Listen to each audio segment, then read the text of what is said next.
Hello and welcome.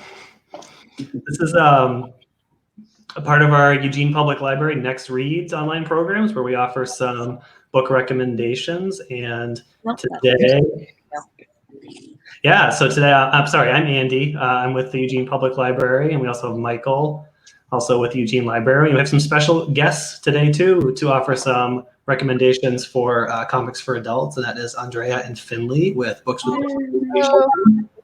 You can find them downtown, not far from the downtown library.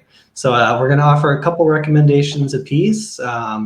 Graphic novels and comics, generally geared towards adult readers. And yeah, I wanted to start with our guests, so I'm going to turn it over to Andrea and Finley at Books with Pictures. So let's start with you two. Thank you so much for joining us, by the way. No problem. Thanks for having us here. Yeah, like you said, we are very close to the Eugene Public Library, block north. We're a little bit pushed back from the corner on Broadway and Olive. So we're sort of technically carved out of the horse head a little bit, but we are our own building. So come on by anytime. Happy to talk more about any suggestions. But we figured we'd bring a little bit of an array of some choices today on the fiction side. I understand there's some nonfiction choices coming up from Andy and Michael. So I have two recommendations. One a little bit sort of heavier than the other. The first is The Art of Charlie Chan Hokuchai by Sunny Liu. This is a really fascinating graphic novel by Sunny Liu, who does a lot more art than writing. I'm going to double check the year. I want to say 2018, 2019. That's not getting it to me really quickly. Relatively recent. And this is a really fascinating book that is really formally very interesting. 2016. Oh, thank you, 2016. Time flies. That does a really fascinating thing that both sort of takes us on the one hand, a history of Singapore, because Sunny Liu himself is from Singapore, and the fictional cartoonist that he's talking about is a Singaporean cartoonist. But and so as we sort of move through Singapore's history, we see this cartoonist responding to Singapore's history. But it also takes us through a history of American comics, because this particular artist is sort of mimicking the different styles of your Will Eisners, your Jack Kirby's, your Art Spiegelman's, and many of the different movements of American comics history. But also, got like a piece of glitter. There we go. Slightly less distracting from me. But also doing some things with like manga and some other movements in world comics history. So it's a really formally innovative, a really ambitious piece of work. It won the Eisner the year it came out, as you saw the big little gold piece on it here. Very dense. Also a really sort of personal, beautiful story of the character. You can tell that there's a lot of kind of personal human feeling behind it. It's sometimes when people are doing really big, ambitious, artsy stuff, it can be a little cold, but this is also very personal and human. Very, very cool, thoughtful book, which we have in stock. Speaking of human, the most human. one of my favorite series of all time. And so, Charlie Chan Hokuchai is a single book. The Girl from Hoppers is one of a long-running series started in the mid to early 80s by brothers Jaime and Gilbert Hernandez. Each brother sort of tells their own story from their own world. This book that I'm highlighting here is from Jaime, who is examining what is essentially a fictional Oxnard, California, and a group of kind of punk rock teenagers living in the slum, living in the sort of slums. They're poor. They don't do much. They very Gen X-y, especially in the 80s, exploring what it means to be growing up, to be young, to be Latine. And it is a book in which not a lot happens, but because of that, also everything is happening. It is absolutely beautiful. Jaime Hernandez draws like God. It has been aging in real time. So Jaime and Gilbert are still writing, and Gilbert has been jumping around in his story. It's a whole other thing to talk about. But to speak of Jaime's story and following these characters, particularly Maggie Chascarrillo, we see right here. She's currently, in her 50s and, has put on some weight and Good some for age her. and has gone through a series of lovers and relationships and lovers and relationships. Land lubbers. Yes. And it's just a really lovely, beautiful series that is rewarding, both if you just kind of dive in and take a look at a little bit of story, and also if you spend a lot more time and go through the whole thing. And I'm happy to talk about this series at length. Yeah, there's a Anytime. whole bunch of them right behind us. Like this whole shelf right here is them. Starts here and then goes down over there. It's like one of those whole this shelves good is all stuff. Love and Rocket stuff. So Yeah. anytime. There's like we're not biased. No. Anyway, to Finley with some yeah. slightly lighter stuff. It's adult. Okay, so disclaimer, the reason I keep looking over is because I'm making sure customers, if they walk in, I can help them. So that's why. So my first book, which one? You know what? I'll start with the thing that I hawk on everyone.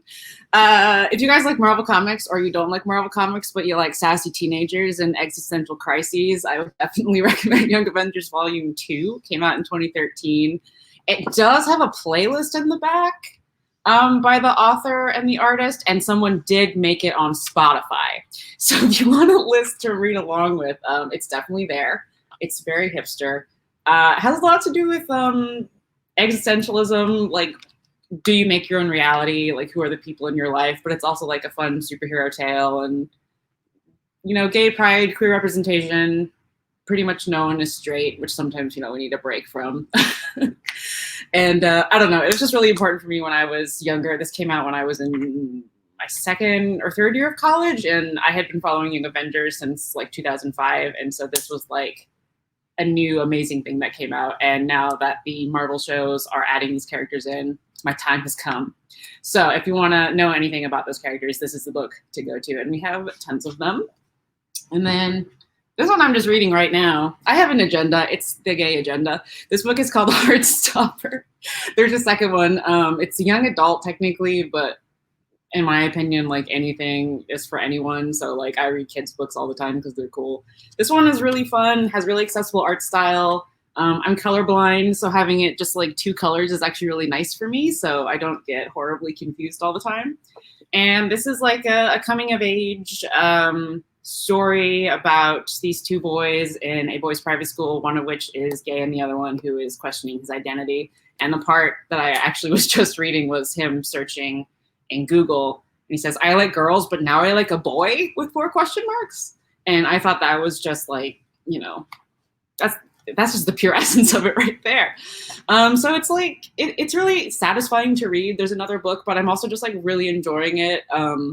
It definitely reminds me of like that kind of crisis you go through when you're just like, oh no, I'm in this new situation. I don't know what I'm doing, but it makes me really happy. But oh my God, everything's happening so much.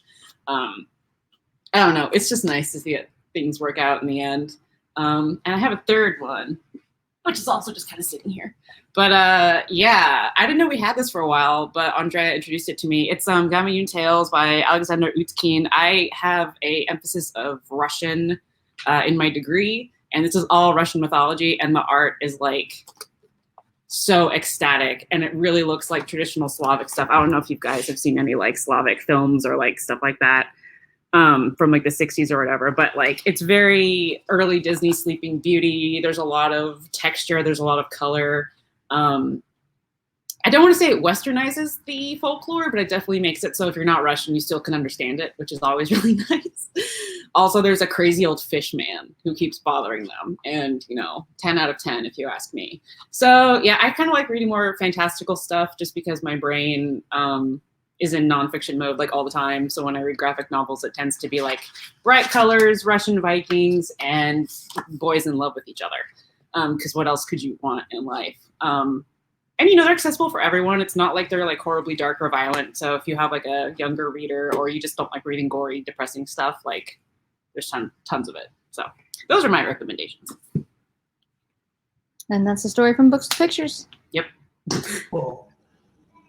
Thank you so much. Very nice. Yeah, wonderful. Those were so great. I want to know more about this old fish man. yeah, totally. No, Yeah. this book, but he has a whole book for himself. saying much about my own preparedness as I was checking the library catalog as we were going along. Some of these are available, some of them are not. But either one, go to Books with Pictures, come see us. Do both actually, because that would be We ideal. have many copies, so. Exactly. Yeah. All right. Well, thank you so much. I think we'll probably all come back on screen just to say goodbye. But let's spotlight Michael for now and hear what books he has to recommend. Thank you, Mike. Yeah, thank you, Andy. That was really great. Thank you for joining us. There's a T-shirt over at that shop that you will see me soon. When I was over there, I didn't forget, but I walked out without purchasing a T-shirt that says "Comics are for everyone," and so you will see me soon over there.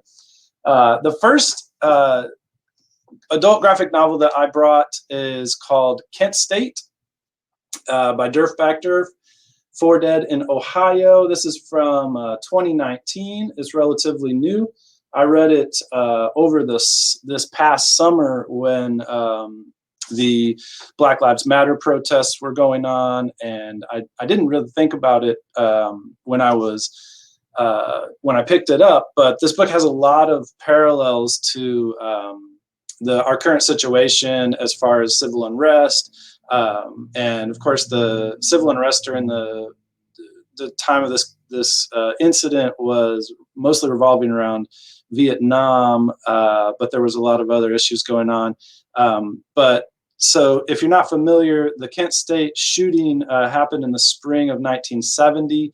It happened on the campus of Kent State University in Ohio, and the National Guard, of the state of Ohio, opened fire on a group of somewhat peaceful protesters, and it's a well-known story. There's a well-known picture that was taken during that time that Backdurf recreates here, with one of the students screaming over top of someone who's just been shot and is dead. So this book is really an amazing piece of nonfiction work. There's some fictionalization. It's completely in black and white. I'll show you a little bit of it. There's just so much great research and character development and really great storytelling that goes on. So here's just a random page from the beginning. Let me figure out how I can get that up there. The art is really awesome, and it just gives you a great sense of the tensions of the time, and the plot line really builds to the incident that kind of made this situation immemorial, I guess. But the details of how it all went down and why it all went down the way that it did are really, really clearly illustrated here. And he's clearly done a ton of research. The back matter includes page by page sort of annotations for where the phrases, the dialogue, and the kind of interviews and things that he went through to put this book together. So if you're all interested in that sort of history, or if you're just really looking for just an amazing read, I really recommend this one by Durf Backdurf. And should be noted that Backdurf also wrote the comic book that was turned into a movie, My Friend Dahmer, which I have actually not read, but Andy was praising earlier. So if you're a fan of that one. So changing gears completely, another nonfiction title that I wanted to share is Americana by Luke Healy. This is a very, very different type of title than Kent State altogether. This is a memoir of one person's travels on the Pacific Crest Trail through California, Oregon, and Washington. And so if you are a fan of that book by Cheryl, I forgot her name, that wrote Wild, that was eventually turned into a movie with Reese Witherspoon, this is a book for you. I can't say that this has like the same sweeping plot and historical significance as something like Kent State. It's just really a simple tale that's a very personal telling of one person's journey on a very difficult trail that they really weren't prepared for. And so you can kind of get a sense of the art there. But I just really enjoyed this. It's a quick read. It's probably like maybe 2 or 3 hours tops, but it's something I read it also this last summer, and I've been thinking about little aspects of it and the culture of hiking on not just Pacific Crest Trail, but through hikers all over. I've never done anything like that. And after reading this book, I realized that I never will do anything like that, because it sounds like it really hurts, and it's just a lot of physical exertion.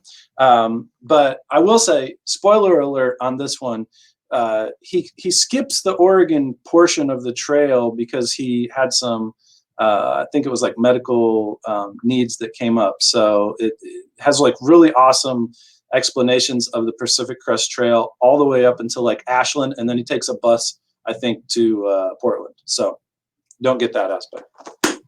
So that's Americana by Luke Healy. Really love that one.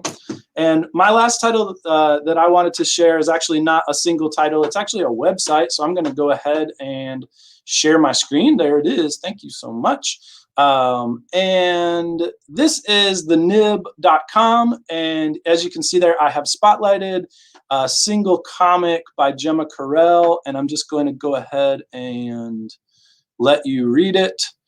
It's about ye old generational feuds. It kind of riffs on what do I want to say? Ye old culture. I'll let you get through that.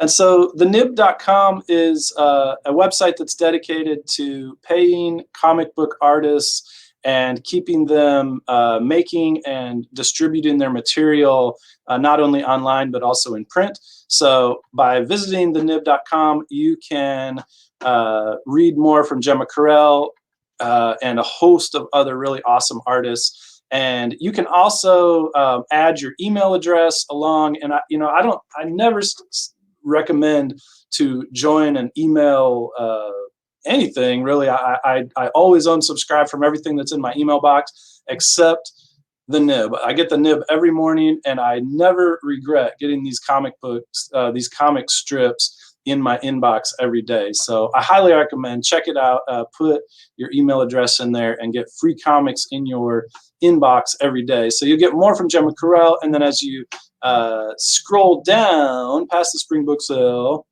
you can, oh, I guess I missed it. Well, I didn't know what I was talking about, so we'll take it back here. There are comics from all sorts of creators, and you can just spend hours and hours and hours on this website reading really hilarious political commentary, social commentary. They have a real strong focus on multiculturalism and equity and diversion and inclusion. So I highly recommend you check out the Nib, but even more so than that, sign up for their email newsletter, and you will get delightful, well-made comics put into your inbox every morning that you can, if you're me, read while you're drinking your coffee. So those are my 3 adult comic recommendations. And I work out at the Bethel Branch Library, so I would be happy to talk about any of those with you as well. And yeah, that's my piece. That's all I know. Cool. Thank you so much, Michael. No problem. I really need to get around to Kent State. I actually have my master's in library science from Kent State University, but it was cool. So, but I've always had kind of a passing interest, so Yeah. I'll do it someday. And That's really well done. like you mentioned, My Friend Dahmer is one of my favorite graphic novels in the last few years. So thank you for that, and we'll see you back here in just a moment. All right. All right. So I'm going to take us home with 2 more nonfiction titles. So my first one is called Filmish, A Graphic Journey Through Film by Edward Ross. I discovered this book a couple of years ago, and gosh, I love it. And I tend to reread it about once a year. I am a bit of a, at least I try to be a cinephile in my spare time. I'm, hardly an expert in anything. But this book in particular, it's essentially like a film studies course, 101, but in a graphic novel form. And so basically what he does is he has taken film theory essays and kind of broken them into basically comic essays. And he has, I just wanted to read the sections quickly, just so you get a feel for what's in the book. So he has it by the eye, the body, sets and architecture, time, voice and language, power and ideology, technology, and technophobia. And so he gets into some pretty heady ideas and pretty dense film theory concepts, but does it in such a neat, digestible way, and also recreates very famous movie frames in his like easily kind of viewed comic style. So you can see here, like on the cover, sorry, it's a little bit blurry, but you see you've got like Charlie Chaplin and Aliens and Clockwork Orange, some Star Wars in the back, Trip to the Moon. And so it's like a combination of theory and sort of just like how films are composed and the thought that goes into them, and also some problematic, ideas that have kind of plagued Hollywood, like the male gaze and racism and other things, kind of just reminding us that there's a lot of cultural relevance to film, and that's affected, maybe how we see the world. So it's called Filmish. One more time, I'll hold it up. Just it's in the library right now by Edward Ross. He has another book that I haven't gotten to yet that's just out called Gameish, A Graphic History of Gaming. So I'm excited to get to that as well. And then my other book is called Save It for Later by Nate Powell. And this is just out as of about April 6th. It's not in the library yet because I need to bring this copy to the library to put in the collection. So and Save It for Later promises parenthood and the urgency of protest. And so just a little bit of context, Nate Powell is the illustrator of the series March, which was the trilogy of comics about John Lewis and the civil rights movement. And it also apparently has a sequel coming up in the fall called Run. So he's the illustrator of that, and this is his own collection of comic essays that essentially are about protest and parenthood in the age of Trump and COVID. Like, essentially covers the last 4 years, and he has his daughter was 4 when Trump was elected, and so he kind of chronologically, and he also kind of vaults back in time a little bit, covers his own childhood, goes through the rise of white supremacy. Not even the rise, it's always been in America, white supremacy in America, and just how difficult it can be to raise a child in a world that has plenty of good things, but also hate and violence and fascism and other things that's just difficult to explain to a young child. And I like his illustrations a lot. His kids are always illustrated as adorable animals, as kind of like a way, it's almost like to preserve their innocence, even though he's going through these very difficult topics. And I mean, it really, for me, it was very therapeutic. I have a young daughter and also a newborn as well. And so it was kind of helpful for me to kind of process the last few years. And it's a very sort of melancholic at time, but also hopeful book. You can see even the drawings are a bit shaded and kind of, it's almost like a fever dream of the last 4 years. Not all grim though. Like, definitely there's hope to be taken away from it, and also some really good practical advice. I really love how at the end, and it's not a plot-driven book, so I don't feel bad talking about the end. He basically is like, for your own mini protest, create a sign, something that if someone is going to object to it in public, they're going to really have to be uncomfortable. Something like Black Lives Matter or no hate crimes against Asians, just to bring up two.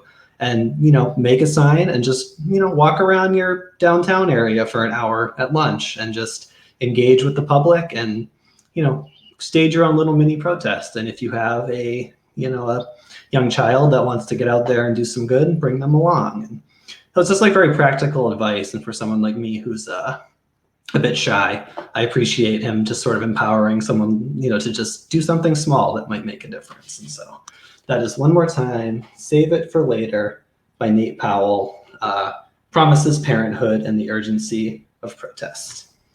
So those are my two, and I'm going to bring Michael and Andrea back on just for a second. Okay, well, I just wanted to say thank you all. We've got another minute or so, maybe. Just is anything we didn't get to that either of you want to just throw out there quickly? Not to put anyone on the spot, so fine if not. I just figured we might have had some Yeah, check out Books with Pictures. Yeah, definitely. Downtown for sure. It's Yeah. an awesome space. Yeah, we're always happy to chat with folks, and we are open to the public. People occasionally will ask that question. Are you open? You can come on in. If it ever gets too full, occasionally, we'll make sure that people stay outside. But we've got room for a handful of folks to be inside and to browse.